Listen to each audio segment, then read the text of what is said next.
Gimana ceritanya? Kotak itu yang membentuk adalah Posan Tobing, Ices, Pare, dan juga Sela.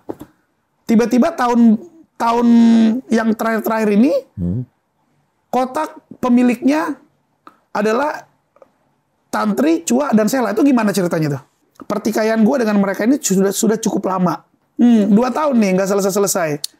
Padahal kan penyelesaiannya duduk bareng pada waktu itu ya. Sebelum ini jadi kita main ke pengadilan, ini segala macam. Oh, ini sampai ke situ-situ? Iya, betul. Menurut gue ya, ini bukan hanya untuk mereka ya. Pemain musik itu butuh adab, bro. Kang. Iya.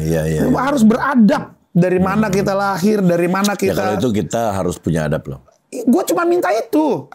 Gue ada di sini semua buktinya. Gue ada. Ini gue bongkar di sini nih. Tidak boleh merubah sejarah. Itu doang, Kang. Iya. Susah amat sih.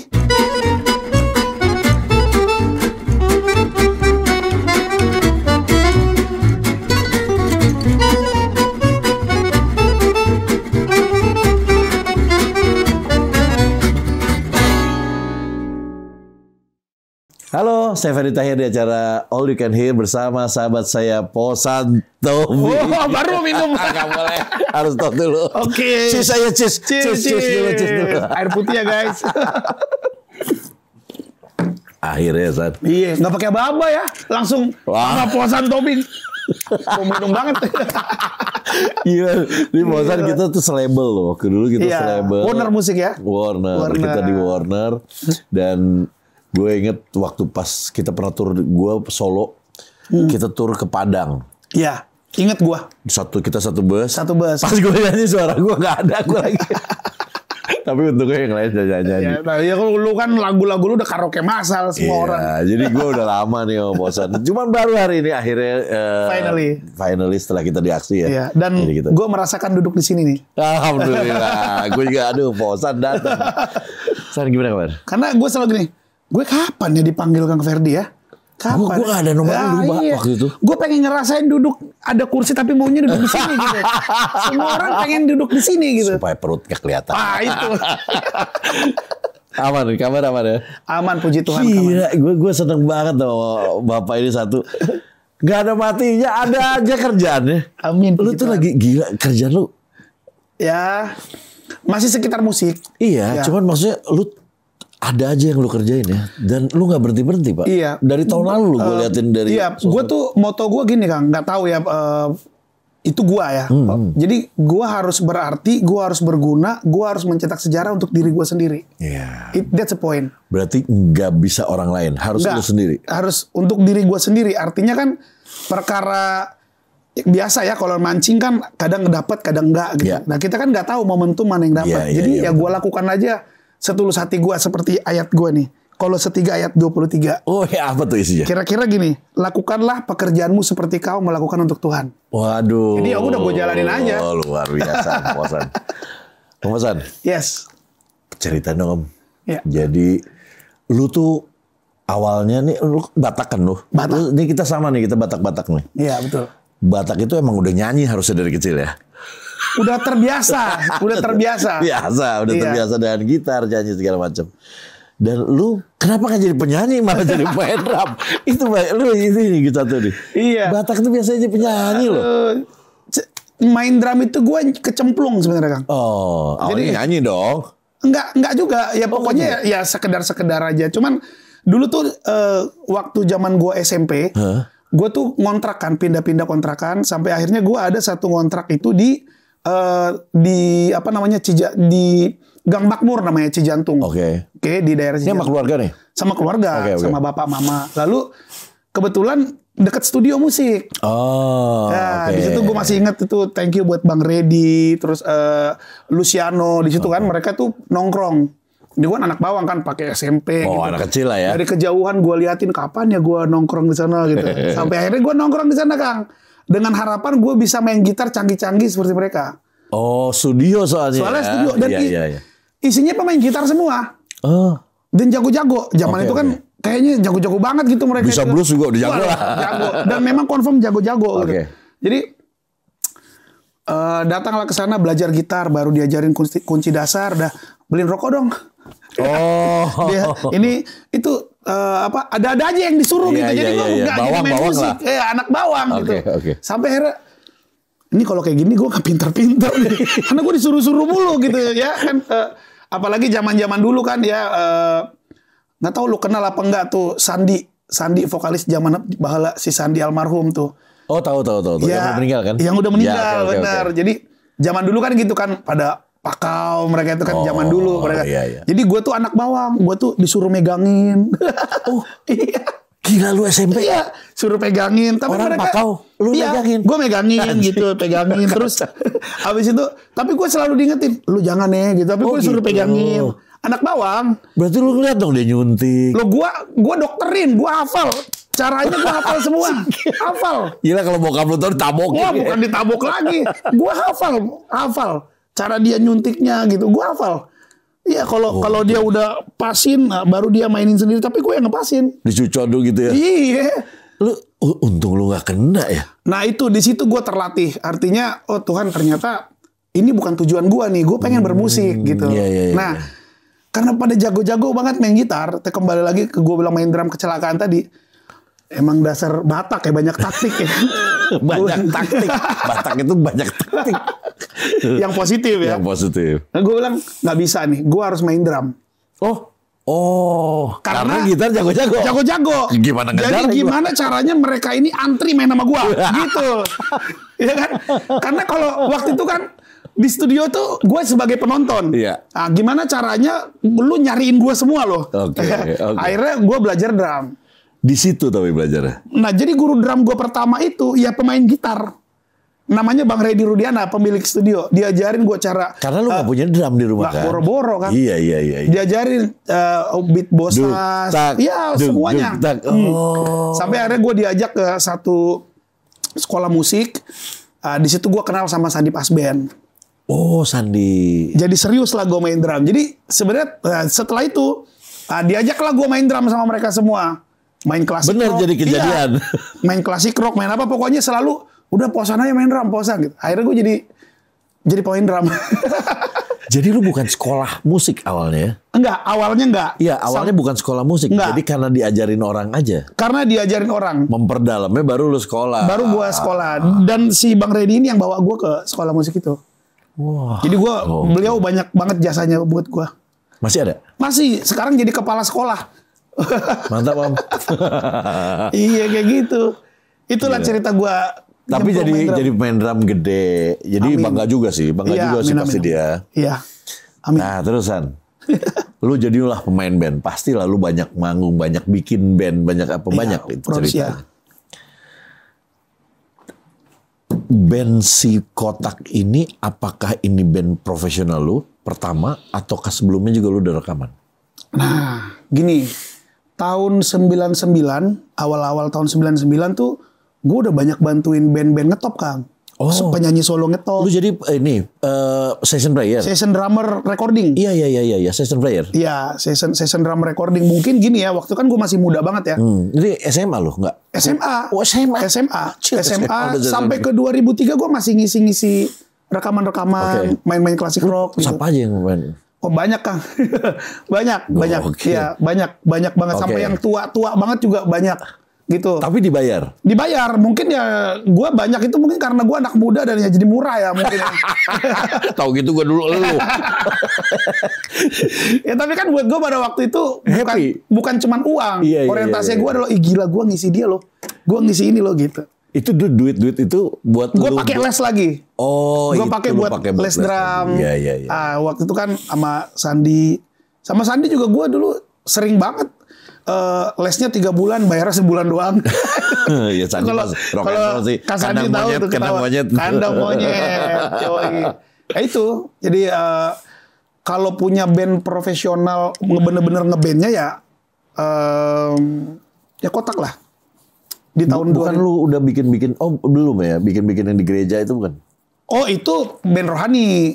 Iya, band rohani itu sebelum Kotak kan? Jangan dibilang profesional kalau itu. Artinya kan itu kan kita dibayar dengan persembahan kasih. Oh, bukan. Tapi lu rekaman kan? Rekaman. Kita tuh ada juga tetap aja lu dibayarnya itu bukannya Enggak, itu malah nggak dibayar dong. Karena kan band kita sendiri kan. dibayar ya? Enggak lah. Artinya ya itulah bentuk labelnya kan tetap harus bayar sama lu. itu nggak ada label. Oh, oke. Jadi dulu tuh sistem penjualannya kan kita melayani di satu gereja. Ya udah nanti di depan itu ada buat pajangan buat jual-jual kaset CD-nya. Masuknya juga hasilnya betul. Ya, gitu. Wah, berapa lama lu berapa ini? Kita tuh punya kurang lebih kalau nggak salah ya 8 apa 9 album gitu. Gila. Iya. Ini anak tapi ibadahnya kuat sih. Oke. Baru ketemu si Kotak. Baru ketemu. Itu pakai Ajang ya? Ya, dulu reality show kan. Yang bikin siapa? Si Pare yang bikin nama Kotak. Pare. Vokalis pertama.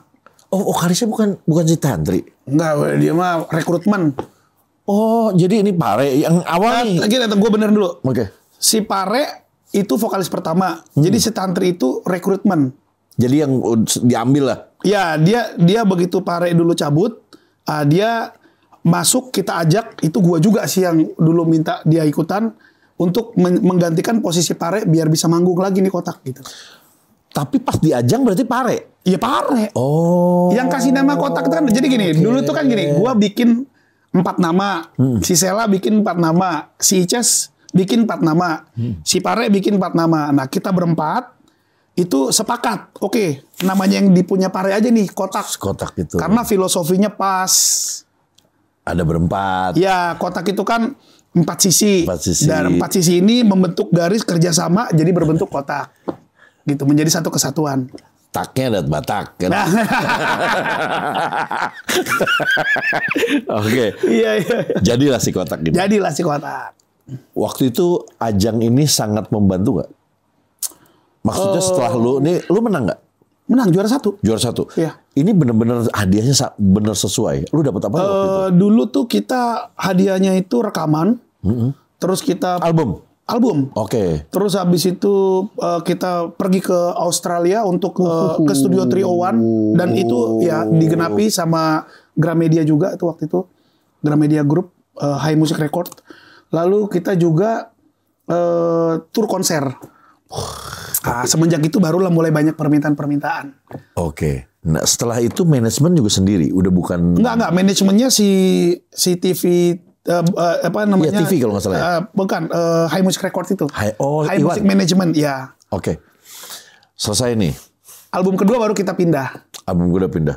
Iya. Ini berhasil nggak album pertama? Apa di album kedua lo berhasil? Maksudnya dar gitu.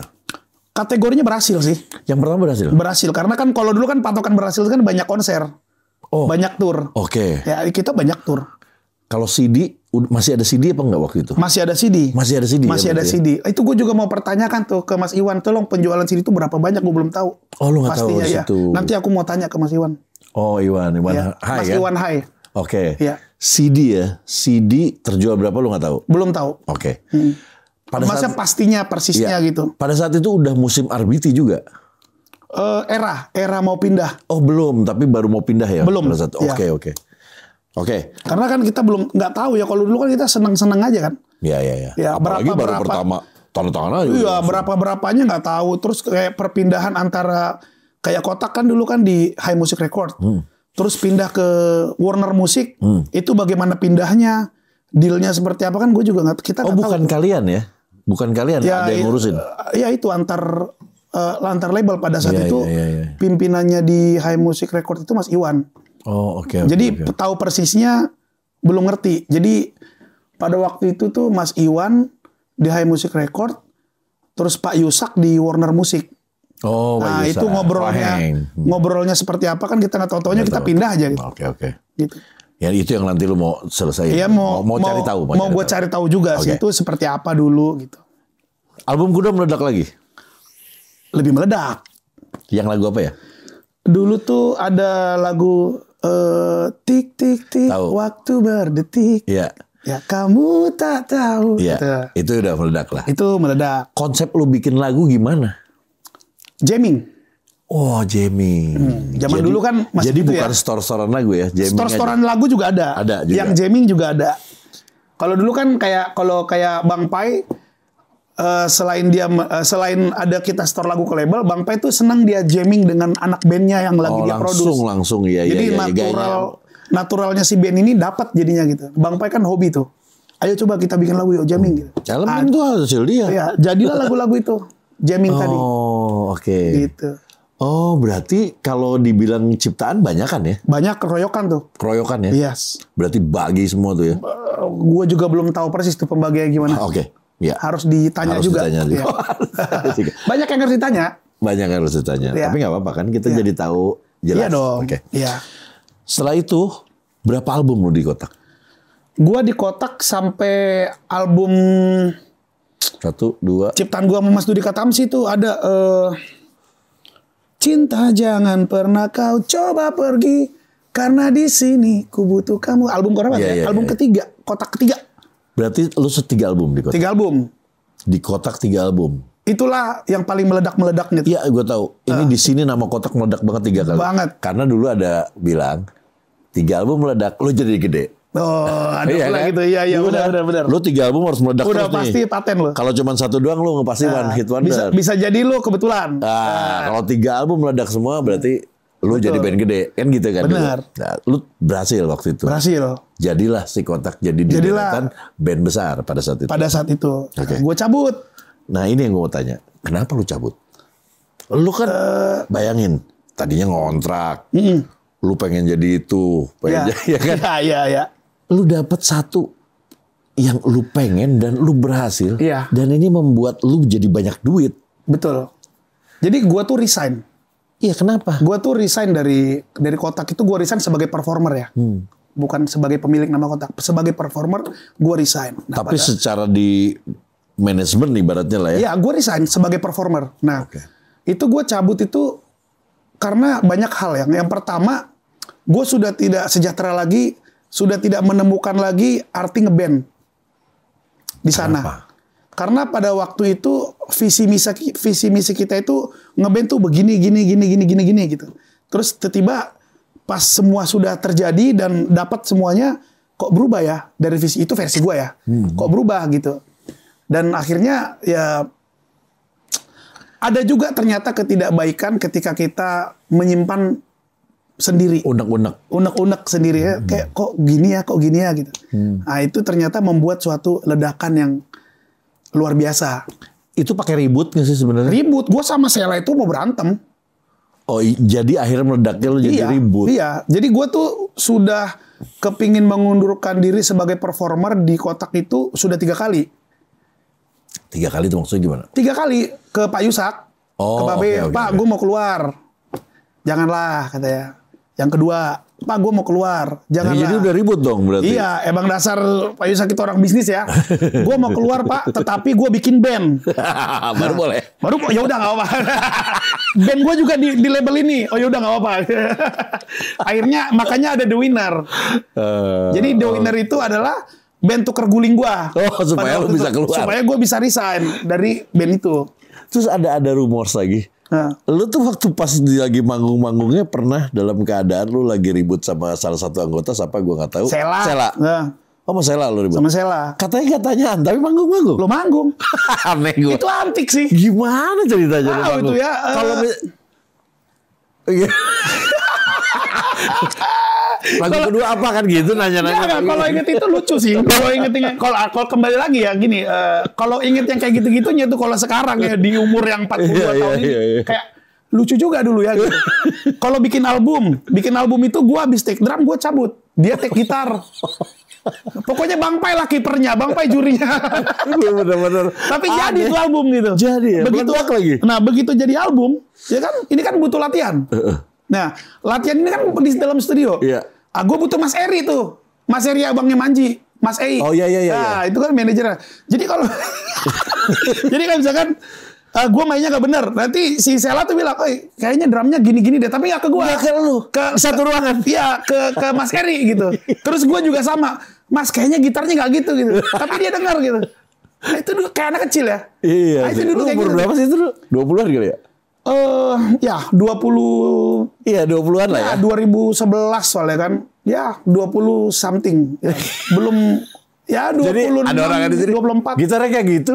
Iya, gitu. Drumnya nggak gitu. Iya. Lu bilang enggak gitarnya kayak gitu. Itu band ajaib, Terus kalau manggung itu jadi aja tuh barang gitu. Tapi manggung bener. Bener. Wah, gokil sih. Karena gini, dulu kalau kotak yang original ya, yang dulu kita kan sama Mas Dodi Katamsi, maaf, Mas Dodi Is, sama Mas Dodi Is, sudah terbiasa kita tuh ada latihan kering namanya. Apa tuh? Jadi tanpa alat. Tanpa alat. Ya, tanpa alat. Jadi udah imajinasinya udah terbiasa kita dibikin sama beliau. Oke. Ya, latihan kering. Jadi memang kotak yang versi yang original itu udah kebentuk nggak usah pakai latihan pun harusnya udah begitu tuh barang tuh gitu. Oke. Nah, kebetulan yang nggak ngomongan itu kan gua sama Sela. Kita kan udah biasa dengan kebentuk latihan kering. Iya, jadi Mungkin latihan kalau gua sama Cua nggak bakal jadi tuh barang gitu. Oh. Nah, gitu. Oke.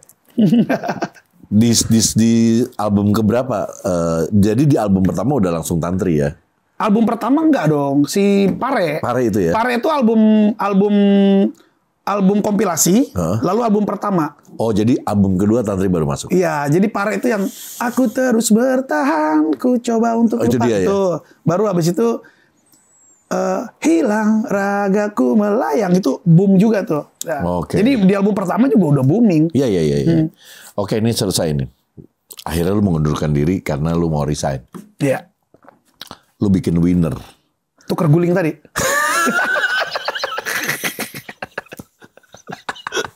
Lu tuker guling supaya jadi keluarin. Ini pengen keluar, masih keluar.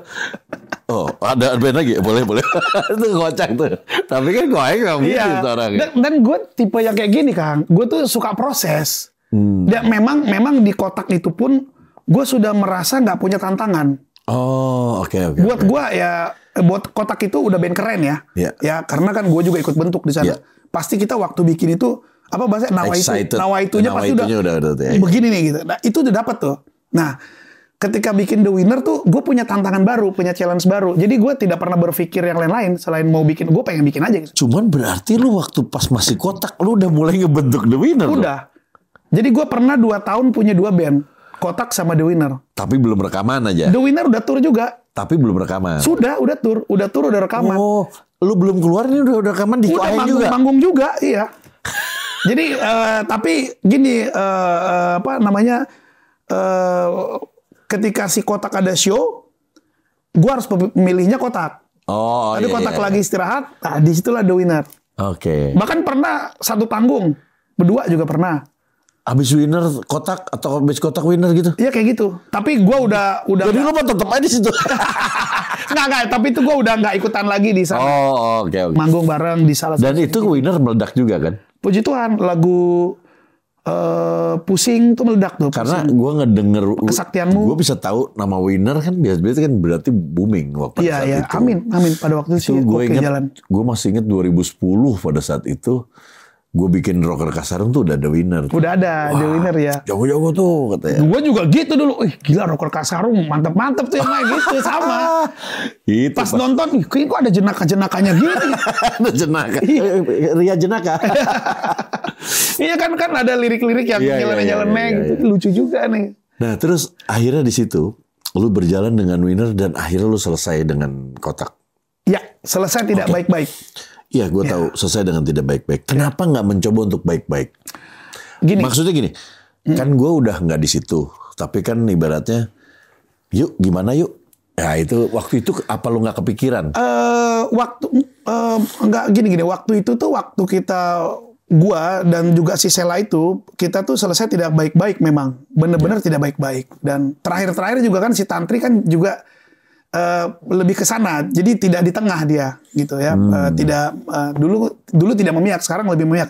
Jadi gue berpikir udahlah ya, selesai aja lah ini gitu. Dan nah zaman dulu kan jiwa muda ya, jadi gue nggak berpikir untuk, dan gue tidak menyesali untuk kok gue cabut apa enggak. Jadi ya gue tetap jalan Berambisi karena aja apa aja mau lo bikin itu lagi. tadi gue bilang gue tipenya tidak pernah melihat ke belakang modelnya. Asli begitu modelnya. Jadi lu bikin yang lain lagi. Bikin aja. Gitu. Tidak menyesali dan tidak apa, udahlah. Sama sekali tidak menyesali. Oke. Ya. Keluar Winner. Yes. Berapa album di Winner? The Winner itu antik tuh. Jadi The Winner itu Lu antik lu. Tadi band antik juga nggak bertanyaan. Sekarang apa lagi? Karena The Winner itu kalau album dia tuh cuma 1 album. Iya. Setelah itu kan udah langsung era single. Iya. singlenya yang udah jadi album ada. Gitu. Oh, jadi singlenya mah udah 10 lagi ya? Lalu udah lebih dari itu, jadi single. Jadi kalau ditanya album berapa album? Satu album. Satu album belasan single gitu. Iya, benar juga sih. Iya kan? Iya. Berapa kali juga ganti vokalis ya? Vokalis banyak tuh. Kalau The Winner, kalau Kotak ganti vokalis 2 kali. Berarti pertama dan ya. Kalau The Winner itu pertama, kedua, ketiga 3 kali. Ini bukan si Ayu juga pernah situ? Enggak. Oh enggak ya. Jadi bukan. Oli, lalu si Nova, Nova baru si 4 kali. Oli, Nova sama si Yaya Farah tuh. Tahu gua, si Yaya tahu gua. Dewi. Nah, iya, gua tahu ya. Produknya Pak D Ahmad Dhani. Lalu habis itu si Manda. Manda tuh anak Bogor. Iya, Manda Rose. Ya. Tahu. Iya, gua tahu. Nah, udah habis itu sekarang kita belum punya penyanyi lagi, jadi kita featuring aja. Kenapa lu selalu cewek vokalisnya? Gue juga nggak ngerti. Kalau lu tak gitu. Cewek. Iya. Ini juga lu cewek gitu. Sebelum Kotak gue juga punya band cewek juga. Namanya Underline. Iya. Kayak main Severis gitu. Apa lu seneng dengan range-nya yang bisa luas, bisa tingginya gitu? Iya, mungkin ke situ kali ya. Jadi kayak waktu bikin lagu, kayak langsung range-nya tuh cewek. Iya. Karena kan mungkin kalau di Batak itu kan udah terbiasa dengan nada-nada tinggi-tinggi. Jadi kayak udah kebiasa gitu. Oke. Itu kejawab juga. Jadi sebenarnya lu mah nggak ngonsep, seneng aja ya? Iya, gue bikin lagu tuh langsung ke situ chordnya gitu. Iya. Padahal suara gue bukan tipe yang tinggi juga cewek. Untuk bikin lagu gitu. Iya. Tapi nggak tahu deh, jadinya ke situ tuh. Nah, itu bedanya lu sama Didi. Oh, Didi kenapa dia? Didi nggak bisa main gitar. Jadi nggak pernah bikin lagu. Tapi dia ganteng, men. Menang banyak dia. Sekarang kan udah tua. Tetap tua-tua ganteng. Nah, jadi maksudnya kalau lu kan bisa bikin lagu tuh ya. Iya. Lu tuh bisa main gitar, bisa main itu. Kalau Didi kan main drum dia. Gue malah sering kayak gini, Kang. Bikin lagu, ya. Take drum itu gue butuh metronom doang. Oke. Hah? Iya. Itu sering banget di studio gue. Gak ada ganting, gak ada apa. Ya udah hafal. Iya. Karena latihan mulu kali. Ya karena lagu gua. Jadi gua tahu mau gua apain, mau gua gambar seperti apa. Jadi yang pertama main metronom aja, ada drum aja dulu. Iya. Baru yang lain ngikutin dulu. Gila. Orang gila lu. Ibaratnya kalau nggak gambar kuda dari kaki. Iya. Mending dari rumput. Kudanya taruh di mana belum tahu. Cuman gua yang tahu. Makanya kalau The Winner rekaman tuh kalau nggak ada gua mesti bingung. Ini yang di sebelah mana nih San? Mau gimana nih? Gitu. Iya. Gitu. Tapi ada juga yang bikin rame-rame. Terakhir itu gue udah biasain, ayo kita jamming bikin biar mereka juga ikut bikin gitu ya.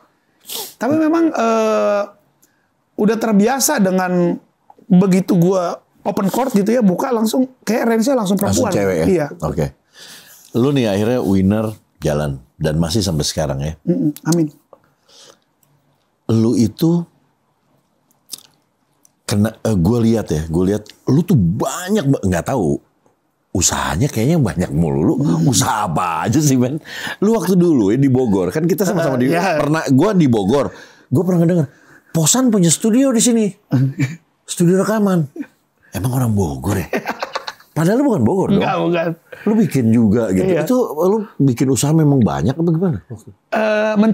Mencoba bikin usaha. Usaha apa sih itu? Ya kalau yang di Bogor itu dulu gue tuh langsung punya 7 studio, langsung brek gitu 7 studio. Jadi di Bogor ada, di Kalimantan ada, di Medan ada, di Jakarta ada, gitu-gitu. Lu yang nanganin semua? Nggak ada orang? Nggak ada orang yang nanganin. Ternyata ya namanya juga belajar bisnis dulu kan. Ya, ternyata nggak kayak gitu, bikin bisnis gitu. Bikin bisnis itu ternyata harus fokus. Ya satu dan fokus gitu ya. Apalagi musik kan tangan-tanganan kan. Ya udah akhirnya itu tutup juga. Jadi pernah tapi udah nggak make it lah. Nggak make it, ya kurang berhasil gitu. Oke. Lalu tetap ada studionya tapi akhirnya satu. Di mana sekarang? Di Raffles Hills Cibubur. Oh Cibubur masih ada nih? Masih satu tapi gue bikin banyak pintu studio gitu. Nah, maksudnya pintu studio? Jadi studionya satu, tetapi pintu studionya banyak. Jadi nggak cuma satu studio di satu tempat. Oh, lu bikin kayak kompleks? Ya bikin kayak kontrakan gitu tapi studio. Gitu. Modelnya kira-kira gitu tapi nggak sebanyak itu ya. Iya. Jadi jadi gue ternyata kudu ada gua nih. Sekarang lu tungguin nggak? Enggak, tapi gue tetap ada di sana. Iya, tapi masa lu tungguin dong? Maksudnya lu kontrol kan? Iya, kontrol. Kalau dulu nggak kontrol. Dulu nggak kontrol. Iya, jadi nggak tahu itu semana gimana. Terus ada gue dengar lu bikin baju juga ya? Ada clothing, terus ternyata akhirnya bisnis yang paling menjanjikan itu ya kos-kosan. Gue punya kos-kosan juga. Punya kos-kosan juga? Ada puji Tuhan ada 20 pintu. Namanya Kosan Tobing ya?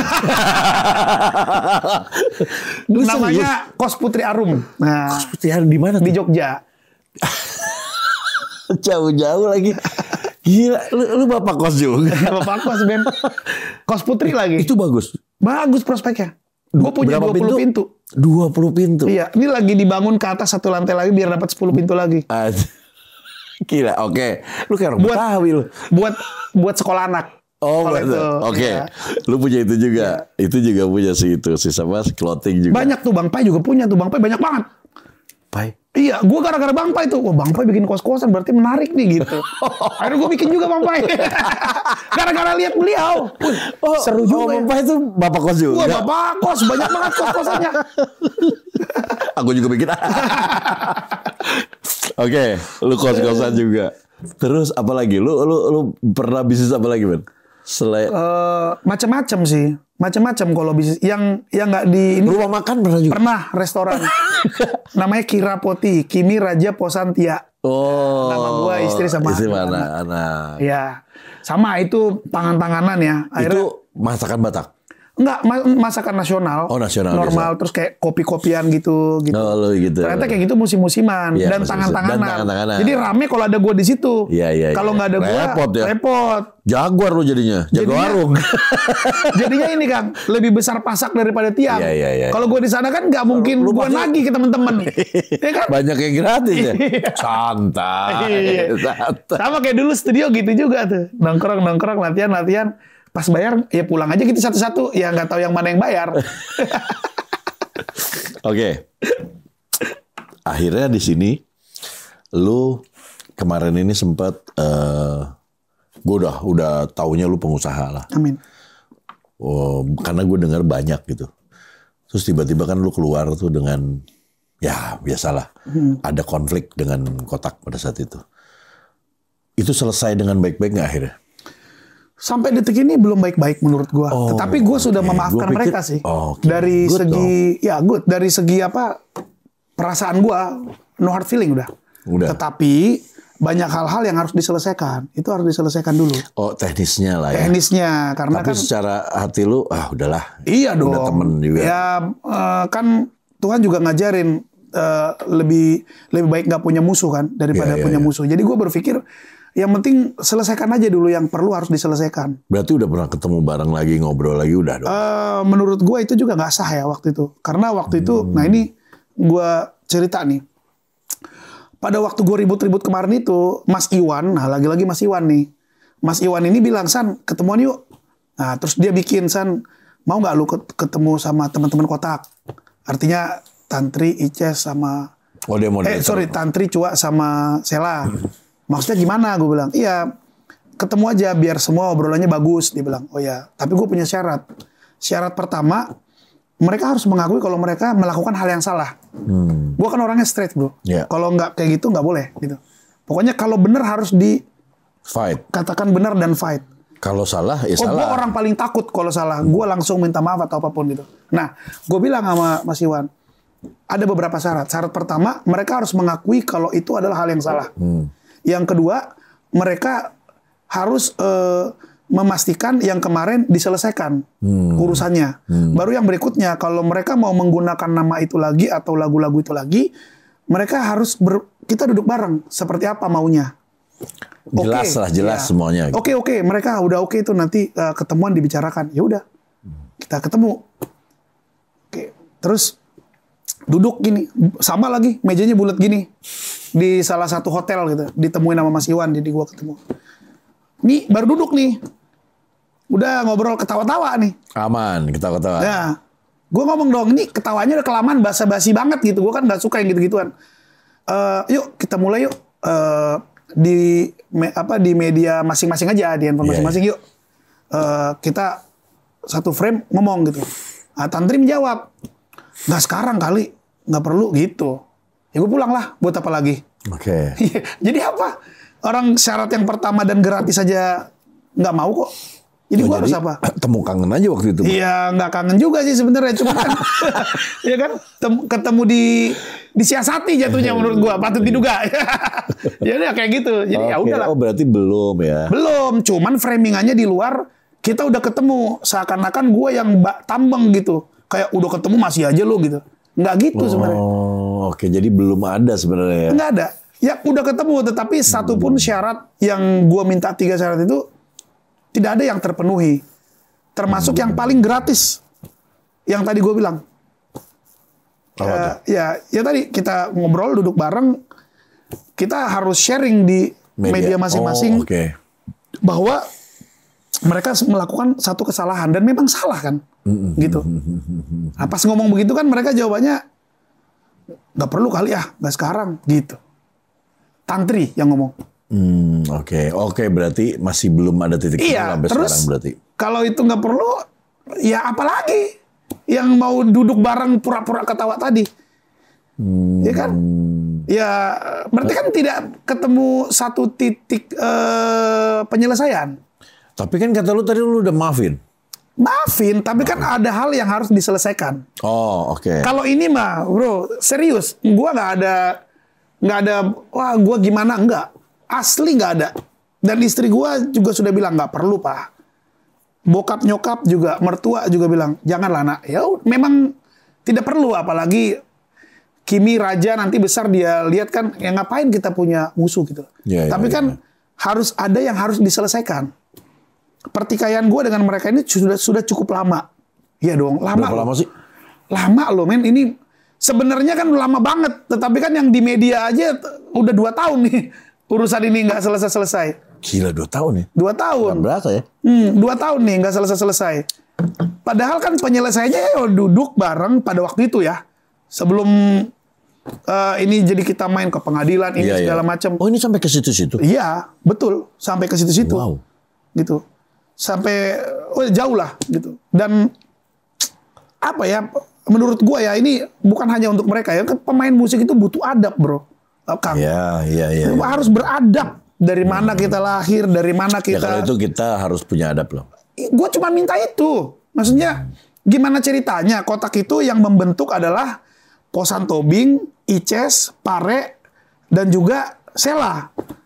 Tiba-tiba tahun yang terakhir ini, kotak pemiliknya adalah Tantri, Cua, dan Sela. Itu gimana ceritanya tuh? Kan itu kata orang mungkin. Bukan kata orang, ada. Gua ada di sini semua buktinya. Gua ada. Oh, ada buktinya. Pemiliknya mereka gitu. Kan itu pemiliknya gimana sih maksudnya? Memang pakai apa? Pemiliknya pakai kertas gitu? Mereka mendaftarkan ke Haki. Oh, ya. Hakinya. Mereka di Haki itu pemiliknya mereka gitu loh. Nih, kotak band. Oke. Oh, Haki ini ya. PDKI ya, Haki. Jadi kotak band, rock plus lukisan, artinya logo. Iya. Ya, ada nama-nama mereka tuh ada. Aduh, di mana itu gue taruh? Ada nama-nama mereka di dalam. Oke, baru ngerti gue. Apa itu? Udah ngerti belum?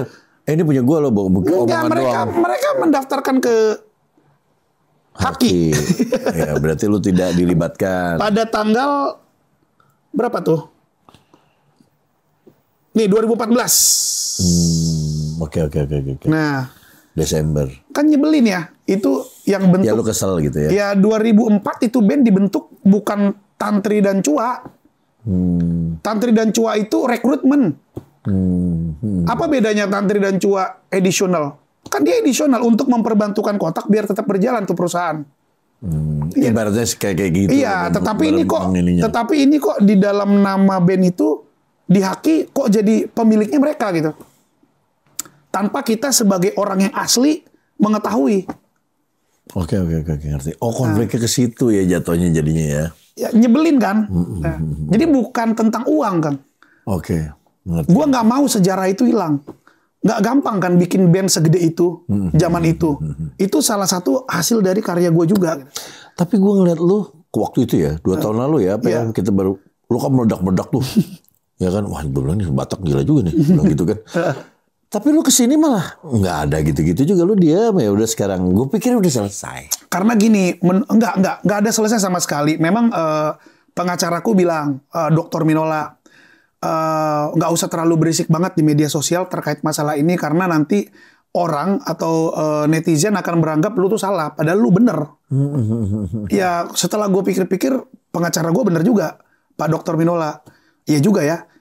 Gitu kayak kita seperti gue menjelek-jelekan gitu, padahal gue lagi memberitakan kebenaran. Oke. Jadi lu silent dulu lah. Ya, gitu silent, tetapi pengadilan terus berjalan. Proses hukum terus berjalan. Oh, ini berjalan ya. Berjalan. Wow. Proses hukum terus berjalan. Ya mudah-mudahan ya. Iya. Bagus lah hasilnya, maksudnya ya. Ayo. Kayak di pengadilan ini lucu nih. Kayak di pengadilan Sleman. Gue tuh mensomasi Sela. Ini gue bongkar di sini nih, ya. Baru ini nih di podcast ini. Lu mensomasi Sela? Iya, bukan cuma gue, Ices dan juga Pare mensomasi Sela. Oke. Ya. Kenapa? Artinya Kenapa gini. di Sleman? Ya karena dia tinggal di Sleman. Oh oke. Dia kan tinggalnya di Jawa Iya. Jawa Tengah kan. Ini kita ke sana. Artinya kita bilang kita sudia karena lo harus mengakui ini bener adanya tuh yang asli tuh yang ini gitu loh. Oh, itu yang lu somasi itu. Iya. Oke. Kayak gitu. Oh. Berarti kalau misalnya diakui berarti harus rubah dong hakinya. Nggak minta itu gua tuh. Nggak minta hakinya juga. Maksudnya bukan nggak minta hakinya dirubah, tapi nggak kejauhan. Jangan ngerubah sejarah lah. Iya, itu yang tadi tuh masih kejauhan, nggak ke situ. Artinya gua pingin sejarah ini harus terus berjalan dengan baik. Iya. Iya kan? Nah, sejarah. Kayak tiba-tiba orang nggak ngakuin lu vokalis Elemen kan tuh aneh. Iya juga sih. Iya kan? Kru kali ya. Tapi kok ganteng gitu. Ya kan kita kan nggak boleh. Oh, pokoknya lu iya. Ngerti. Nobody knows. Kita nggak tahu 20-30 tahun ke depan terus anak gue bilang ke teman-temannya, oh enggak, kotak itu dulu bokap gue ada loh, gitu di situ. Seorang kata siapa? Oh, itu hakinya enggak tuh. Nah, jadi secara moral ya. Berarti moral ya ini. Yang kayak gitu-gitu. Dan gue bukan masalah butuh pengakuannya. Sejarah ini harus benar. Oke. Tidak boleh merubah sejarah. Oke. Itu doang, Kang. Iya. Susah amat sih. Mudah-mudahan ini dapat titik temunya nih. Nah, sekarang ini podcast lu situ gue coba nanya dengan polosnya aja lah. Kotak tuh the original siapa? Lu pasti tahu lah. Lu? Oke. Yang gue tahu ya. Iya. Karena kan gue nggak tahu nih. Lu? The original. Iya. Tahun 2004. Lu, Pare, si Ces sama si. Gue, Pare, Ices, sama Sela. Sela. Iya, Sela. Itu bener-bener berempat. Karena yang waktu di awal acara itu. Awal aja. Kan. Tadi kan lu nanya gimana terbentuknya itu. Iya, itu dong. Tapi kenapa kok setelah itu kok kotak diaku-aku milik Sela. Siapa yang namanya itu Tantri sama Cua. Tantri sama Cua datang belakangan ya. Iya, kan gua nggak terima digituin. Kok bisa ngerti, gitu. Gue ngerti perasaan. Nah, ke situ sebenarnya. Jadi, tapi kembali lagi netizen, asal gua ngomong begitu, BU lu katanya. Gua dibilang BU. Ini banyak duit. Gitu juga. Maksudnya, kenapa netizen tuh sekerdil itu gitu loh. Gue pengen memberitakan suatu kebenaran, tapi selalu ada aja netizen yang bilang gue BU. BU, cari pamor lu, medsos lu, gitu. Kayak gitu-gitu. Lihat aja waktu kan sekarang udah mulai keluar di YouTube tuh. Ajang pertama Mas siapa aja. Ada semua ya kan di ada di YouTube. Nah itulah pendirinya gitu kan. Maksudnya kan. Gue tuh ada semua buktinya, majalah-majalahnya. Itu tuh kita bawa ke pengadilan. Iya. Semuanya kita bawa. Nggak ada alasan sebenarnya untuk membuat nggak bener nih gitu, nggak ada alasan. Karena de facto membuktikan memang begitu adanya. De facto tuh fakta. Iya kan? Membuktikan kalau memang itu iya dong. Semua juga tahu gitu. Apalagi zaman-zaman era gue kan masih pada hidup kali orangnya. Dia tahu. Iya masih lah. Iya kan? Masih 20 pada tahun sehat. lah, 20 iya. tahun. Masih band baru 20 tahun kok. Iya. Udah 20 tahun belum ya? Udah dong. Iya, 20 udah pas 20 tahun. Oke. Itu gitu ceritanya. Sekarang sih ngomongin itu. Iya, nggak apa-apa. Kan yang gue nggak tahu. Iya benar. Siap. Tahu. Siap. Sekarang gue ngelihat lu Lu kan gue bilang tadi, lu kayak punya mainan sendiri. Oke? Jadi gue bilang, ini si Batak ngapain lagi nih, gue bilang. Lu kayak bikin konser. Kok jadi gue bingung, kok jadi kayak DMS. Lu gimana ceritanya? Lu bikin apa nih? Aduh, iya. Lu seru sendiri gitu. Gue bilang, wah gila dia anak ngapain ya sekarang ya? Jadi kayak gak ketebak pala lu, Pak. Lu tiba-tiba ke situ. Lu bikin apa sih, Pak? Gue tuh belakangan ini gini. Ini gue ceritain depannya dulu. Jadi gue lagi sering bikin konser nih, konser anak niraja. Nah ini, ya, ini apa sih anak niraja? Anak niraja kan kalau kita orang Batak itu kan kita anaknya raja. Kayak gue nih. Berarti gue juga anak raja. Iya dong. Oh iya dong. Gue posan Tobing, berarti gue lahir dari Raja Tobing, kan gitu kan. Semua bermarga. Iya. Nah, suatu hari gue nyetir, Kang. Jadi gue nyetir, gue kan udah punya 2 anak ya. Anak kedua gue tuh laki-laki.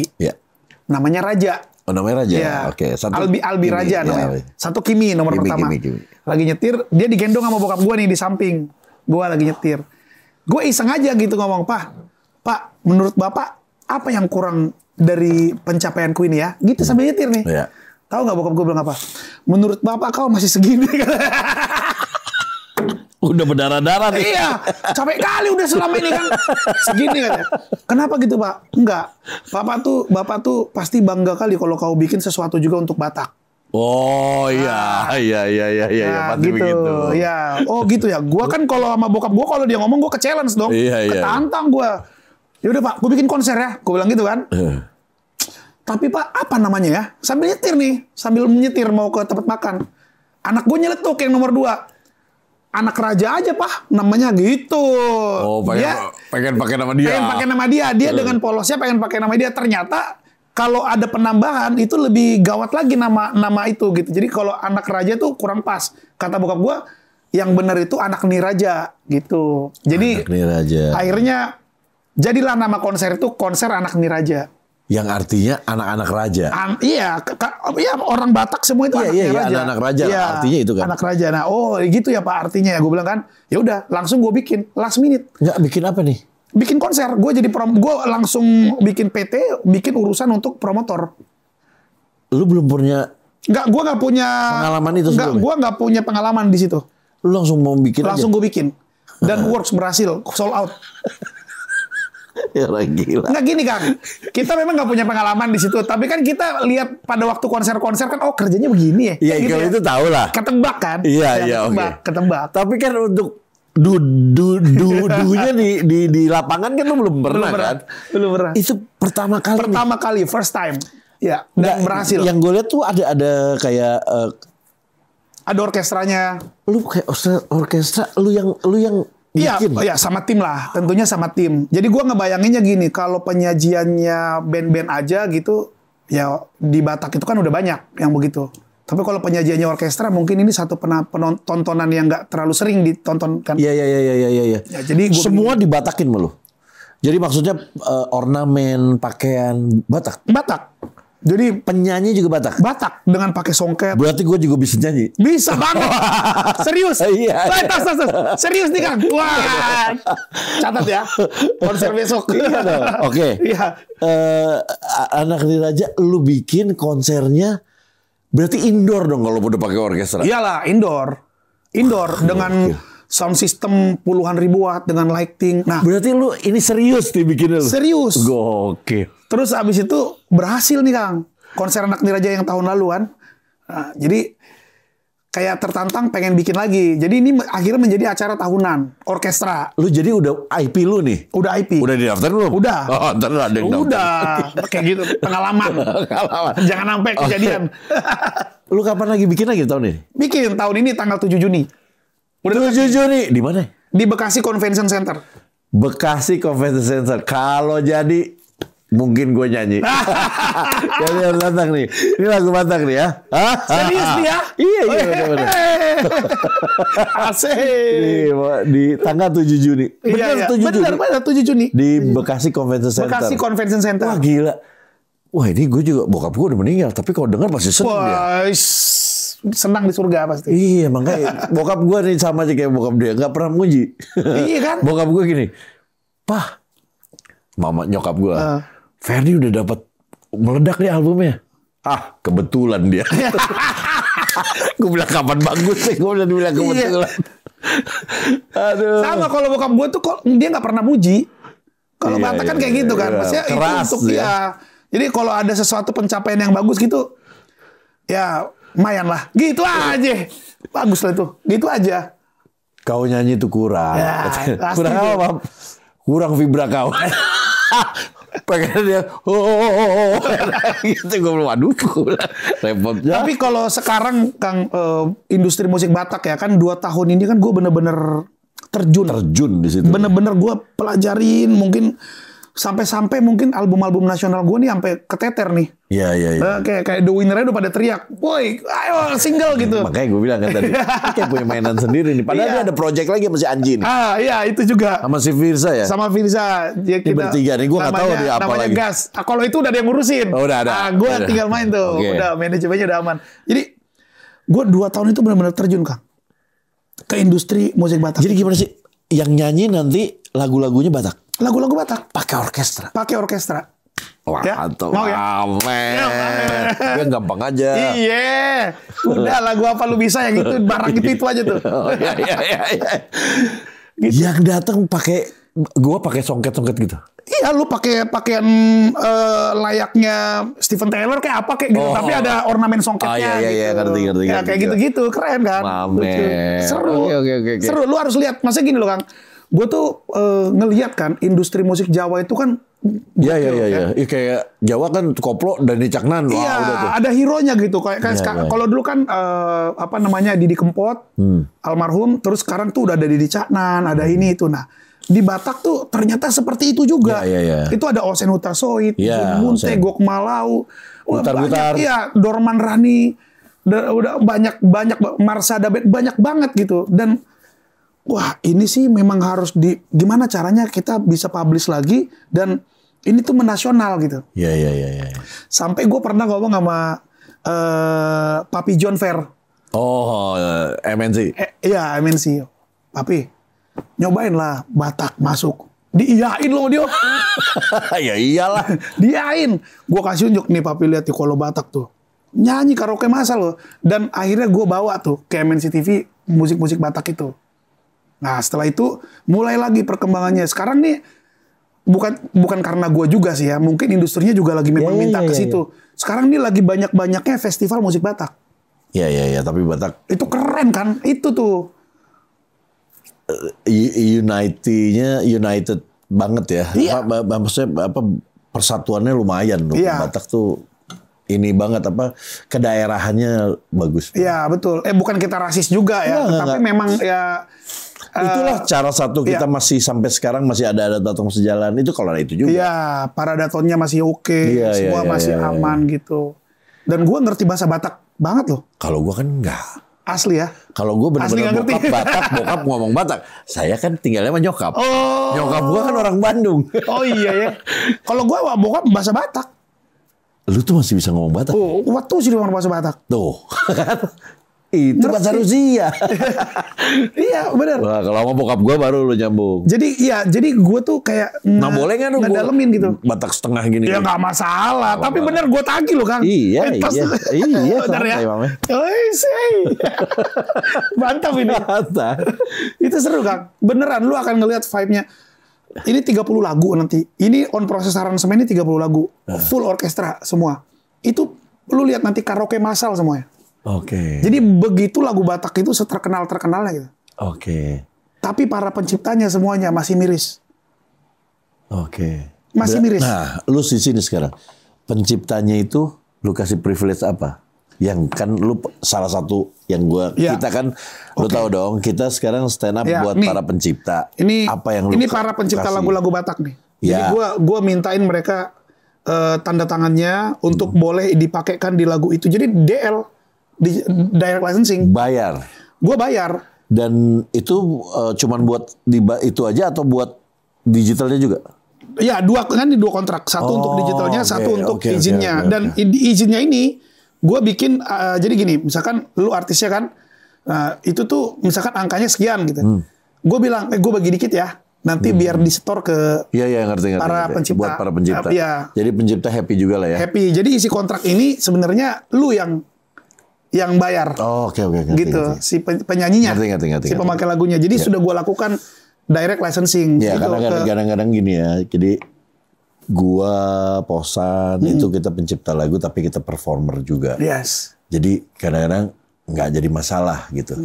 Tapi kalau yang ada pencipta lagu yang bukan performer itu kita lebih memikirkan ke situ. Jadi kita lebih ya lu keren sih bikin acaranya langsung duitnya langsung lu kasih juga. Iya itu keren sih. Dan mudah-mudahan lah industri kita ini makin bagus. Amin. Dan, tapi gue yakin sih. Iya. Dan pencipta lagu Batak itu ada loh. Ada lah yang nggak gue sebut. Tapi dia sangat terkenal lagu-lagunya. Itu gue baru nelfon aja. Itu langsung. Aduh terima kasih banyak. Boleh nggak dikirim sekarang? Pas banget. Saya mau beli obat. Coba. Itu legendaris, Kang. Lagunya nggak mungkin orang Batak nggak kenal. Lagunya. Gila ya. Itu gimana tuh? Ya kan? Iya. Akhirnya karena biaya untuk pemakaian sekali pakai konser lagu tersebut untuk diboleh di panggung kan sekian gitu. Ya gue langsung lu kirim aja langsung. Bahkan gue tambahin. Iya, tetapi di kontrak itu sekian, tetapi ini emang ada tambahan emang gitu. Karena sangar mereka gue termasuk orang yang beruntung gitu. Jadi kayak gitu. Iya. Thanks God gitu. Jadi gue kayak Tapi terusin men kayak gitu men. Iya. Insya Allah ya lu diberkati terus lah. Amin. Karena lu stand up buat orang banyak. Ya mudah-mudahan lah orang jadi banyak terbantu sama lu juga kan. Iya betul. Ya, yang tadinya yang tadinya nggak dapet jadi dapet. Iya banyak juga yang kayak gini Kang. Mereka tuh emang ada ya gini-ginian gitu. Jadi gini, lu tuh termasuk orang yang kalau gue nyuruh orang buang sampah di tempatnya terrepot, gue aja deh yang buang sampah dulu di tempatnya. Kira-kira gitu. Biar orang-orang jadi mudah-mudahan mengikuti ya. Iya. Oke. Seperti itu ya konsepnya. Seperti itu. Lu mau coba lu bikin anjing. Enggak manggung lagi. Dia bikin panggung sekalian. Dia bikin tuh duitnya lu kasih ke orang itu. Betul. Canggih Mamet. Bikin awardnya. Awardnya? Iya, jadi awardnya buat pengarang. Penyanyi-penyanyi. Ya, kalau itu buat para penyanyi yang senior-senior. Yang dapat tahun lalu siapa? Tahun lalu tuh Amang Victor Utabara. Wih. Ya. Tahun ini kita udah pilih. Makanya beli tiketnya nanti nonton aja di tempat. Jangan gue lah. Tapi lu beneran ya mau ya? Iya. Serius nih? Iya. Asik. Serius ya? Ini bapak satu ini 1010. Kalau nggak diginiin nggak akan telepon gua. Iya siap. Hoki gua main sini hari ini. Jangan lupa ya. Nanti kalau lu ada flyernya kasih gua. Jadi iya. Ntar gua kasih di sini ya. Nah ini acaranya ntar gua kasih tanggalnya, alamat. Nggak jadi gini. Memang yang flyers yang buat tanggal 7 itu udah keluar. Tapi ada memang gue kasih space yang namanya kita tuh ada misterius guest star. Iya. Nah, misterius guest star itu mereka tuh belum tahu siapa. Oke. Yang ini orang ini. Oh, oke. Itu keren. Living legend. Itu keren ya. Itu. Lo sama dia ya, sama gue nanti ya. Oke. Jadi kita temenin misterius guest star itu. Oke, mantap. Jadi barang itu. Oke, Mamen. Ini tanggal 7 Juni. 7 kita harus Juni. datang ya. Oke. Kita harus datang. Apalagi kalau orang Batak. Lu PR lu ngulik. Satu lagu aja, Pak. Nggak boleh. Oh, nggak boleh. 3 lagu. 3 lagu Batak. 3 lagu, iya dong. Yang ringan-ringan aja. Yang ringan-ringan. Yang ringan-ringan. Sinanggar Tulo lah. Enggak. Ringan. Sik si batu. Wah keberatan tuh susah tuh. Itu susah. Belibet. Ya kan jadi sik si batu manis kaduk cendang ngambil duduk aso aja. Jadi bahasa Sunda kalau gua. Menarik nih. Okay. Gua konser Raksasa Orkestra nggak datang rugi sih. Iya. Ada dulu soalnya. Iya nanti kita datang ya. Ya benar ya. Kita lihat. Tapi man, ini thank you banget. Gue seneng dengan apa yang lu lakukan sekarang gitu ya. Ternyata lu tuh nggak mau diem karena lu tuh begini karena lu nggak mau diem orangnya. Lu bikin lagi, lu drop di sini, lu bikin lagi. Ini poinnya nggak stuck meratapi. Itu capek deh ketemu yang begitu.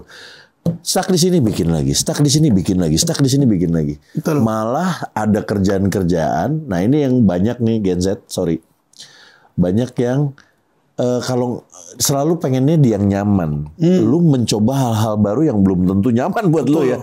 Dan tapi make it ya. Parah. Make money dong. Making a lot of money. Wah, ini Batak, jangan nyerah kalau belum punya duit. Iya, gua nggak pingin salah satu, kan banyak ya maksudnya menjadi salah satu pengarang lagu atau musisi yang nanti masa tuanya kurang beruntung. Iya. Jadi dari sekarang gua harus itu tadi, gua harus mencetak sejarah untuk diri gua sendiri. Iya. Minimal buat diri gua sendiri. Gua nggak tahu efeknya di luar sana mengakui atau tidak. Iya. Gue nggak peduli, beneran. peduli. Gue pokoknya berkarya aja terus. Karena ada kata-kata bijak. Orang yang paling menyedihkan adalah orang yang selalu memikirkan apa pendapat dia tentang kita. Jadi kita tutup buku, nggak ada cerita tuh. Lakukan apa yang lu mau Nggak ada aja. cerita. Gue kadang-kadang kalau lagi live nih Kang Ehil, kalau lagi live gitu di apa medsos gitu, kan ada aja tuh haters. Oh iya. Wah, Ya, namanya sama, juga. Padahal gue lagi menantang band gue sendiri gitu, yang gue bentuk. Haters. Gua nggak marahin mereka. Gue bilang, oke, para haters, aku doakan mudah-mudahan kamu masuk surga. Tapi kalau bisa sekarang gitu. Itu mah kesel namanya. Tapi kan gue doain masuk surga. Tuhan itu maaf. Iya, betul. Saya cuma nganterin kamu ke sana. Makanya saya doakan. Ya, ini bercanda ya. Bercanda. Tapi men, thank you banget ya. Sama-sama Kang. Gue seneng banget loh. Gue juga seneng. Tapi ini harus jalan terus man. Karena gue terus terang sebagai orang Batak pengen berbuat sesuatu kan kadang-kadang gue juga apa ya. Dengar ini gue seneng juga karena kan melestarikan dan terus terang ya musik Batak itu di luar negeri gokil Pak. Gua nih serius gua. Ini konser Anak Niraja ini udah tahun kedua ya. Gue tuh ini nggak ngarang ya. Udah 2 negara yang nawarin Anak Niraja main ke negara. Sih bener. Serius. Ya, udah 2 negara. Cuman ya itu tadi belum ada yang bisa gue ambil. Karena negara-negara tersebut kadang-kadang asas manfaat juga. Iya. Pokoknya kalau dibayar mau dong. Iya, kadang-kadang mereka gini, serius udah di negara. Udah di luar negeri nih, nanti lu makin keren kedengarannya. Enggak juga. Emangnya itu pemain orkestra nggak dibayar apa? Bayar dong, harus bayar lah. Jadi mereka cuma menyiapkan akomodasi. Dan buat sponsor-sponsor. Yes. Di sini ntar gue kan tulis ada posan tobing. Lu kalau di DM jawab nggak sih? Jawab. Kalau ini gue udah ngelihat video-videonya dan penuh semua. Yes, sold out. Kalau memang mau berniat bersponsor, silahkan DM posan langsung. Ini acaranya akan menjadi acara tahunan soalnya. Yoi. Dan ini yang main gila-gila semua loh, beneran. Orkestra men. Yoi. Cepetan sponsor biar gue bisa bayar Kang Ferdi manggungnya. Tenang. Kalau saya tuh duit nomor 2. Yang penting mahal. Yang penting saya nyanyi. Itu mah urusan manajer. Iya juga. Men, thank you banget. Makasih Kang. Semoga semua yang lu lakukan semua berkah. Amin. Semuanya everybody happy. Betul. Amin. Dan happy juga buat elunya. Amin. Dan semoga masalah-masalah lu semuanya beres. Betul.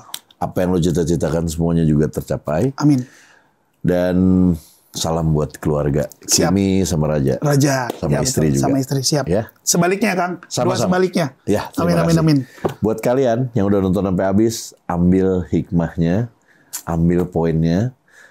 Terus di sini ada posan tobing, silakan follow. Oke. Thank you banget. Terus yang nonton sampai habis, thank you. Jangan lupa subscribe, like, comment, share, dan notifikasinya dinyalakan. Sebarkan kebaikan. Bye. Bye.